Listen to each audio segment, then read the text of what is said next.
En Afrique, certains dictateurs ont gouverné pendant des décennies, comme Teodoro Obiang Nguema, le président de la Guinée équatoriale, qui est au pouvoir depuis 44 ans. Cependant, ces dirigeants prennent souvent le pouvoir lorsqu'ils ont la cinquantaine, la soixantaine, voire la septantaine. Mais quelque chose de différent s'est produit en Sierra Leone en 1992, lorsqu'un jeune homme est devenu président, devenant ainsi le plus jeune chef d'État de l'histoire. Son nom était Valentin Strasser, l'homme qui a pris le pouvoir à l'âge de 25 ans, un peu à la manière d'un dictateur, et a dirigé le pays pendant 4 ans jusqu'à une fin choquante. Il assistait à des réunions, portait des costumes et élaborait des politiques, devenant un président que l'on ne voit généralement que dans les films. Au départ, il était un soldat, mais il a changé son destin au cours d'une série d'événements que vous découvrirez dans cette vidéo. Alors, comment un soldat de rang inférieur a-t-il pu prendre le pouvoir et devenir président de la Sierra Leone? Découvrons cela dans cette vidéo.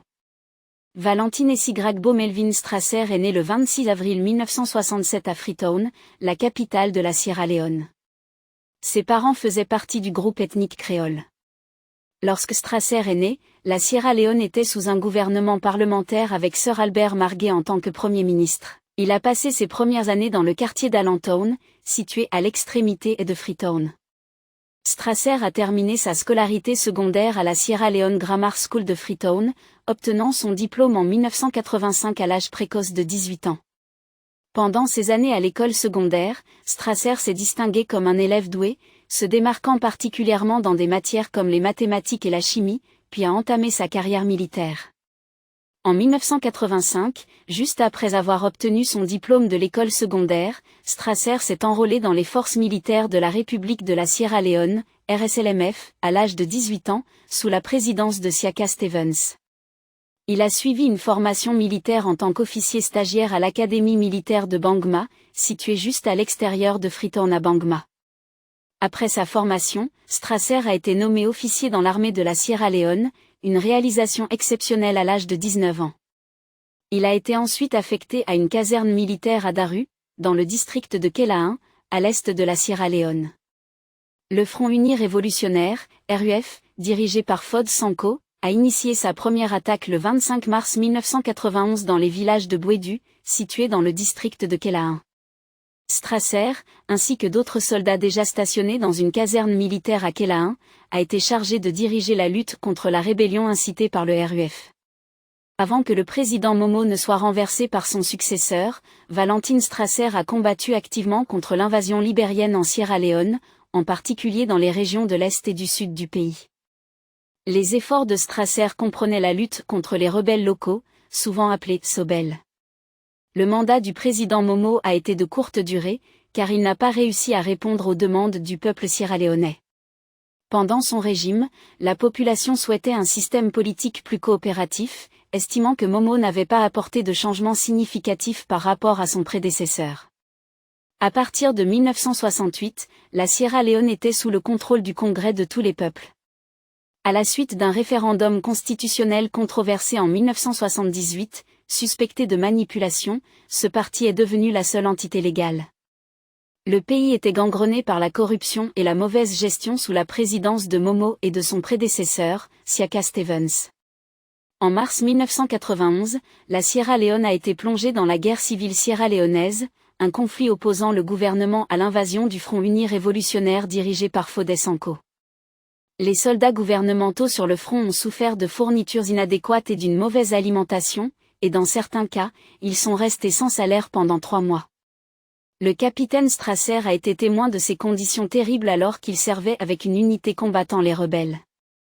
Son mécontentement s'est accru après avoir subi une blessure à la shrapnel qui ne pouvait pas être traitée rapidement. En réaction à ces circonstances désastreuses, Strasser et d'autres officiers subalternes ont orchestré un coup d'État. Ils ont conduit un convoi vers la capitale, Freetown, et pris le contrôle du State House, où se trouvait le bureau de Momo, même si Momo n'était pas encore arrivé. Le State House a été brièvement repris par des troupes loyales, mais a rapidement été repris par les mutins. Lorsque Momo a été retrouvé, il a été exfiltré en exil en Guinée. Seuls quelques jeunes soldats avaient accompli ce qui semblait impossible, prendre en charge le pays. Joseph Opala, un historien américain qui avait consacré une grande partie de sa vie d'adulte au pays, a été appréhendé et envoyé à l'ambassadeur américain pour confirmer si le gouvernement américain reconnaîtrait le nouveau régime. L'ambassadeur afro-américain Johnny Young a indiqué que, bien que cela ne soit pas la pratique standard, une exception serait faite dans ce cas en raison de l'absence d'élection démocratique du gouvernement précédent et de la situation critique du pays. Après cela, tous les partis politiques ont été interdits, et le Conseil national de gouvernement provisoire a été établi comme nouveau gouvernement. Cela a conduit à la dissolution du Parlement. Le coup d'État sierra-léonais de 1992 a marqué la chute du gouvernement sierra-léonais par un groupe de jeunes officiers militaires dirigés par le capitaine Valentin Strasser, âgé de 25 ans, le 29 avril 1992, ce qui a entraîné la destitution du président Joseph Sédou Momo. Le capitaine Valentin Strasser, à l'âge tendre de 25 ans, s'est retrouvé à la tête de la nation. 2 ans après le début de son mandat, Strasser, le plus jeune dictateur d'Afrique, a réussi à naviguer avec succès dans une guerre civile, a survécu à 2 tentatives de coup d'État et a fait face à la condamnation mondiale pour l'exécution de ses adversaires, la censure des médias et la conscription de garçons dès l'âge de 12 ans dans l'armée. De plus, il a soutenu une transition de 2 ans vers la démocratie, a lancé le nettoyage de la ville capitale, a repris les collectes d'impôts, réduit la criminalité dans les rues, réduit la taille de la fonction publique d'un quart et abaissé l'inflation d'un taux annuel de 115% à moins de 15%. Jeté sur le devant de la scène publique, Strasser, alors âgé de 27 ans, avec ses collègues membres de la junte au début de la vingtaine, était pleinement conscient du jugement historique auquel ils étaient confrontés en tant que premiers dirigeants africains nés après la fin de la domination coloniale. Nous pensions tous que c'était pour la postérité, a déclaré le major Julius Madubayo, 29 ans, le second de Strasser. J'ai assumé une position de grande responsabilité. J'ai embrassé mes devoirs, a-t-il dit, ajoutant paradoxalement, mais en tant que jeune homme, je ne peux pas dire que cela m'a plu. Strasser et ses pairs ont grandi pendant les dictatures corrompues des années 1970 et 1980, une période où le système éducatif s'était détérioré au point où les étudiants devaient emporter leurs chaises chez eux pour avoir une place en classe le lendemain. Strasser a choisi de rejoindre l'armée après avoir terminé ses études secondaires. Il est arrivé au pouvoir à l'ère de l'après-guerre froide, où la superpuissance mondiale pouvait exiger la démocratie et les marchés libres en échange d'une aide financière. Cela a incité la plupart des 48 nations d'Afrique subsaharienne de l'époque à expérimenter un gouvernement représentatif, et de nombreuses difficultés se sont posées. De toutes les mesures, la perspective que le gouvernement de Strasser se tourne pacifiquement vers une démocratie modèle en l'espace de 2 ans semblait improbable. Néanmoins, cela n'a pas découragé le monde d'offrir une leçon de civisme intensive. Ainsi, Strasser s'est retrouvé bombardé de conseils du Nigeria, la plus grande dictature militaire du continent, des États-Unis et de leurs alliés, ainsi que du Fonds monétaire international, arbitre mondial de l'aide économique. Son acceptation des douloureuses conditions de restructuration du FMI a eu ses récompenses. L'élimination des déchets a été financée par les Allemands, les Britanniques ont aidé à organiser les collectes d'impôts, la plupart des entreprises étaient dirigées par des Libanais d'origine, et un conseil consultatif de Léonéens respecté sur la scène internationale a rédigé une constitution proposée qu'ils ont encouragé doucement Strasser à soutenir. Les membres de sa junte, reconnaissables à leur tenue distinctive de lunettes de soleil et de bérets, recevaient également régulièrement des conseils du Ghana voisin de l'Afrique de l'Ouest. Au Ghana, le flight lieutenant Jerry Rawling avait transformé son propre coup d'État en une victoire électorale. Le Nigeria a joué un rôle crucial en aidant Strasser à lutter contre une guerre rebelle qui avait paralysé l'industrie du diamant dans le sud et l'est. Les troupes nigérianes étaient également responsables de la défense de Freetown, y compris la maison de Strasser.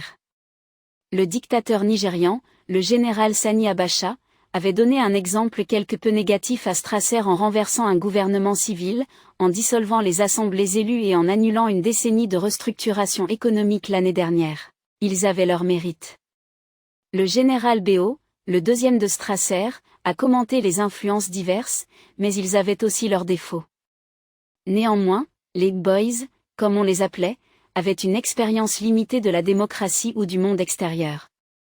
Baya fixait d'un regard sombre derrière son bureau pendant qu'un aide de presse réprimandait un journaliste pour des questions inappropriées.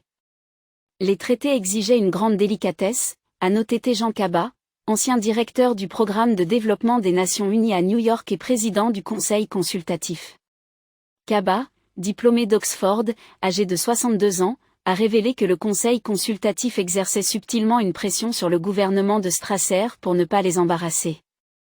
Le Conseil a promu le projet de constitution de 170 pages en faisant du porte-à-porte dans les villages avec des affiches et des slogans dans les langues indigènes. Le calendrier prévoyait un référendum public sur le document en mai 1995, avec des plans pour l'élection d'un gouvernement multipartite en 1996.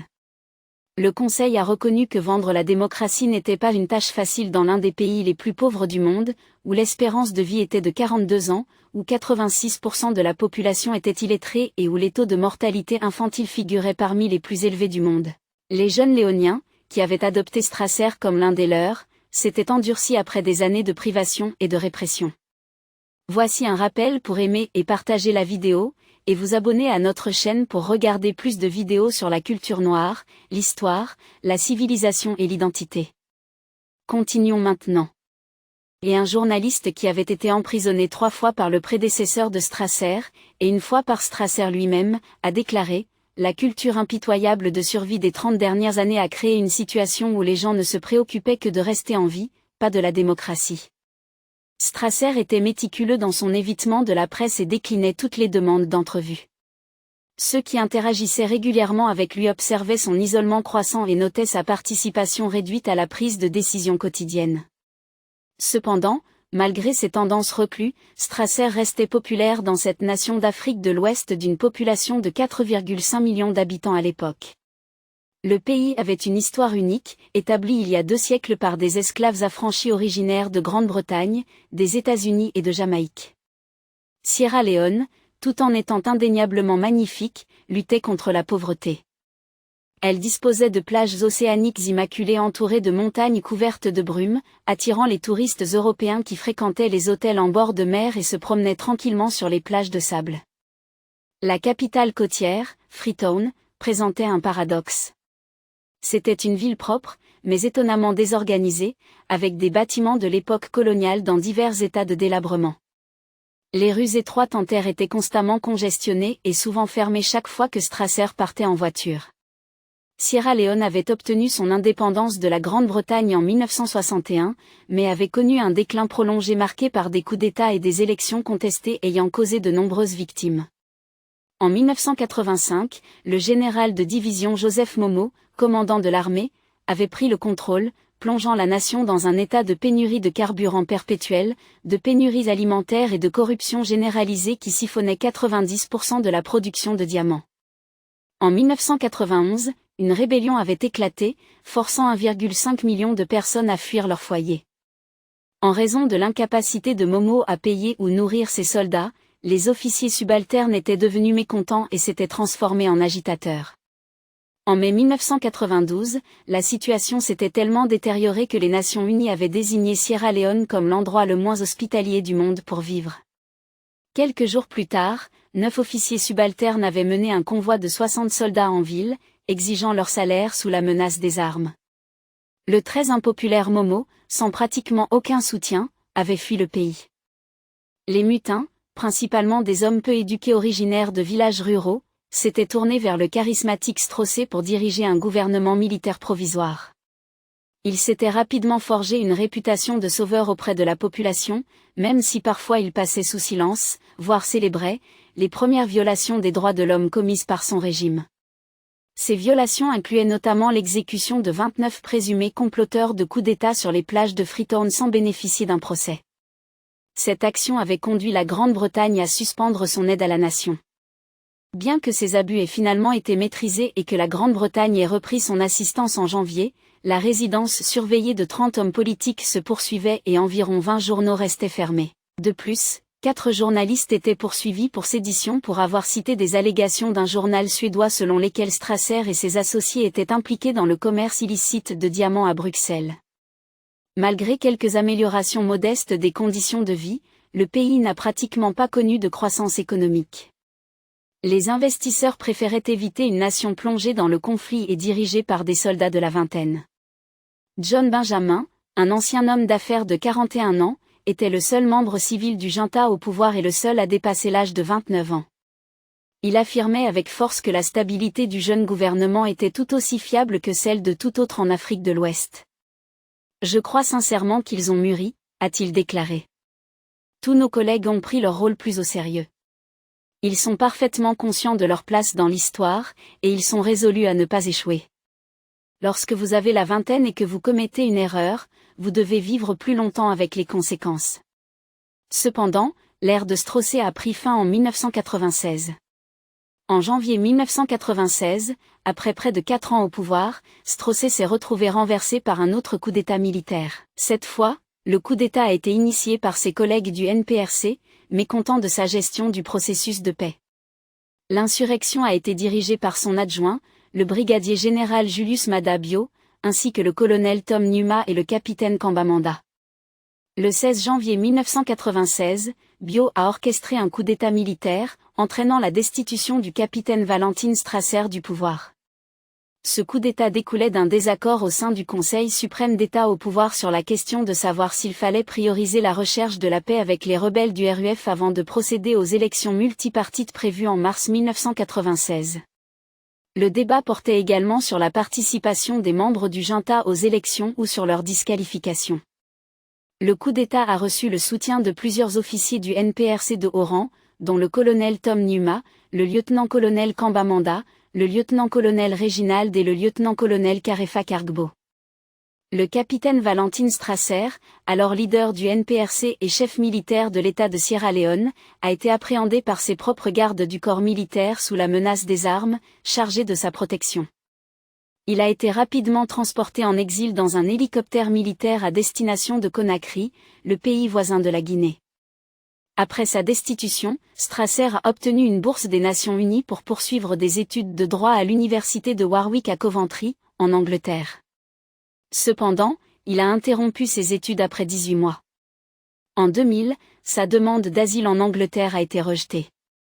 Il a ensuite tenté d'entrer en Gambie, mais s'est vu refuser l'entrée. Finalement, il est retourné en Sierra Leone, où il vivait dans la pauvreté et dépendait d'une petite pension à Grafton, à l'est de Freetown. Il travaillait à l'Institut des TIC, où il dispensait une formation en informatique aux jeunes. En janvier 2019, il est tombé gravement malade et a été transporté au Ghana pour y être soigné. En raison d'une maladie artérielle périphérique, il a dû subir une amputation partielle de sa jambe gauche. Après une période de rééducation, il est revenu en Sierra Leone en juillet 2021 et s'est vu attribuer un appartement par le président Bayo. Cependant, des allégations ont surgi selon lesquelles le gouvernement maintenait Strasser en résidence surveillée, comme l'a affirmé Amadou Makalo Kwada, membre de l'opposition du Congrès de tous les peuples. Valentin Strasser, qui avait autrefois la distinction d'être le plus jeune chef d'État du monde, devait désormais répondre de crimes de guerre. Strasser avait dirigé Sierra Leone avec un héritage de violence de 1992 à 1996 et avait vécu à Londres depuis 1996. Devenant le plus jeune chef d'État du monde à l'âge de 25 ans, il avait cultivé une image frappante souvent vue arborant des lunettes de soleil Ray-Ban et des vêtements de créateur. Malgré les critiques généralisées sur son bilan en matière de droits de l'homme de la part d'organisations telles qu'Amnesty International, ce jeune leader avait rapidement forgé des relations avec des dirigeants mondiaux, dont Bill Clinton, John Major et Nelson Mandela. Cependant, seulement 8 mois après le début de son mandat, les forces armées de Straussé avaient exécuté 26 opposants politiques sur une plage à l'extérieur de Freetown. Maintenant, après avoir perdu tout pouvoir, il devait rendre des comptes pour cela. La communauté internationale était consternée, ce qui avait poussé la Grande-Bretagne à suspendre immédiatement son aide au pays.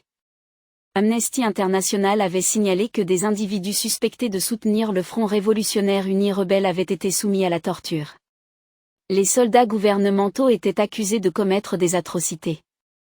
En janvier 1995, la radio d'État encourageait les citoyens à avoir des bâtons, des pierres et des machettes à portée de main, alors que des centaines affluaient vers Freetown, racontant des récits de torture, de mutilation et de cannibalisme. Chassé du pouvoir en 1996, Strasser a mené une existence nomade au Royaume-Uni en attendant une décision sur sa demande d'asile. Il a abandonné ses études de droit à l'université de Warwick, ayant initialement obtenu un visa d'étudiant pour entrer dans le pays. Je ne l'éliminerai pas à ce stade, a déclaré un ami de Strasser basé à Londres un vendredi soir.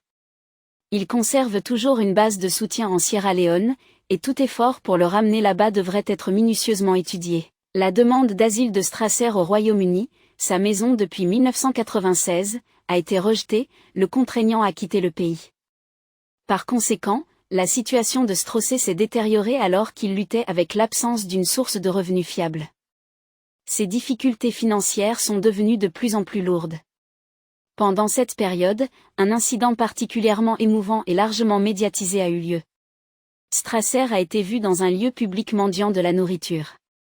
Cet événement a servi de symbole poignant de sa chute abrupte, passant de la position de chef de l'État à un état de pauvreté sévère. Il a attiré l'attention des médias et du grand public. La vie de Straussé avait pris une voie radicalement différente des jours où il était reconnu pour son image extravagante et son style de leadership. Les images de lui cherchant de la nourriture ont agi comme un rappel saisissant des obstacles auxquels sont confrontés les dirigeants qui chutent de leur rôle autrefois en vue, suscitant un mélange de compassion et de critiques de divers horizons. Plus tard, le président de Sierra Leone, Bayo, le même homme qui avait destitué Straussé, lui a offert une maison dans le cadre d'une initiative visant à l'aider à surmonter des défis importants, notamment des difficultés financières et des problèmes de santé. L'intention derrière la fourniture de cette maison était de lui fournir un lieu de vie et de lui apporter un soutien alors qu'il tentait de reconstruire sa vie. La vie de Strasser dans cette nouvelle résidence impliquait probablement une période d'adaptation alors qu'il faisait la transition par rapport à ses circonstances antérieures. La maison lui offrait un lieu stable et sécurisé à appeler chez lui, ce qui revêtait une grande importance pour Straussé, en particulier après son retour en Sierra Leone en provenance de l'étranger. Cependant, il convient de noter qu'il y avait des allégations suggérant qu'il pourrait avoir été soumis à une résidence surveillée. Cela laisse entendre que sa situation de vie n'était peut-être pas entièrement sans restriction. Les détails spécifiques de la vie de Straussé dans la maison, tels que fournis par le président Bio, dépendaient des modalités convenues et des éventuelles contraintes imposées par le gouvernement. C'est ainsi que le plus jeune président de l'histoire s'est retrouvé dans le monde brutal à un âge avancé. Qu'en pensez-vous ? Valentine Straussé aurait-il pu prolonger son règne et rester président pendant des décennies ? Son époque était-elle différente parce qu'il n'était qu'un garçon ? Ou était-il semblable à d'autres dirigeants de l'époque ? Faites-nous part de vos réflexions sur l'existence éventuelle d'un président plus jeune que Valentine Straussé. Vous voulez regarder plus de vidéos comme celle-ci ? Si oui, abonnez-vous à notre chaîne et appuyez sur la cloche à côté. Nous avons décidé de publier des vidéos sur un sujet dont personne ne parle. La culture noire, la civilisation, l'histoire et les preuves de la grandeur des Noirs.